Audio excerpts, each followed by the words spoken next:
On Thursday, Metro TV reporter Putri Ayuningtyas sat with U.S. Ambassador to Indonesia, Scot Marciel, who is completing his 3-year tenure in Indonesia. She began by asking about the improvement between the two countries that have taken place during his assignment here.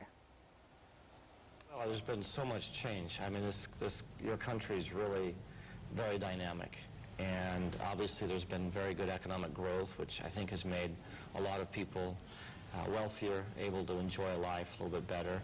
And I don't know how much of it's a change, but I'm always reminded of how vibrant your democracy is with the free speech, free press.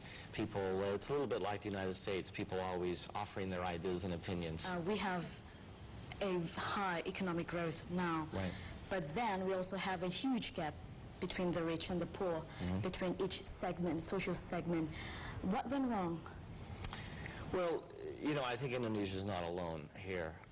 It's not easy to have economic growth, and economic growth that lifts everybody up. So I think in Indonesia, in the United States, the key to helping the poor is jobs, job creation. And it's not so much a failing, I would say, as more work still to be done. We are now very, very open and open for foreign investor. Do you think we're ready for that, from our bureaucracy, from our infrastructure? Well, yes and no. I mean, I think you know, investors are coming, as you said, including U.S. investors. A lot of them that are here are making money and finding opportunities. I think Indonesian and foreign investors would agree on certain things that, you know, more infrastructure will help. More streamlined bureaucracy will help. So it's not really a yes or no question. It's more, the more Indonesia is able to develop its infrastructure, make it a little bit easier to get businesses started and continue, the more investment you'll get.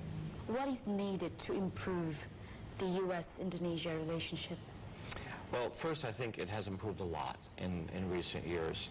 Our governments get along very well. We consult and just exchange ideas much more and on many more issues than we did even a few years ago. So that's been very good. I think we're slowly making progress on bringing our people together more, but that's the area we need the most improvement. I think finding more ways to get Indonesians and Americans together, traveling back and forth, exchanging ideas, getting to know each other. That's really what we need to build a stronger relationship. What are your most satisfying achievements? One, because we've made education a priority, is reversing the decline in the number of Indonesians who are going to study in the United States. We've worked really hard with our universities to try to encourage people to go study there.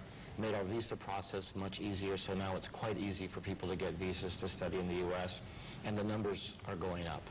That's number one. Number two, starting and expanding our Peace Corps program. We now have almost 100 volunteers here, living with Indonesian families, learning the culture and the language, and teaching English. What didn't done?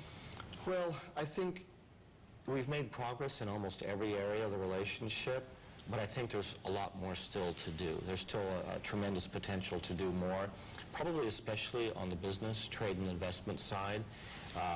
Trade, I think, has grown about 30% in the last 3 years, but there's much more that we could do, and in doing so, I think we could create a lot more jobs for Indonesians and Americans. We're going to have our election next year, and this year is a very crucial political year for us. Do you think we can have a peaceful power transition in this hectic democracy that happens right now? Not only do I think you can, I fully expect that you will. I think the Indonesian people have really embraced democracy and elections. I expect you'll have a very active campaign that'll be very interesting, and that you'll have elections that will go quite well. Is there anything that affects you personally from Indonesia?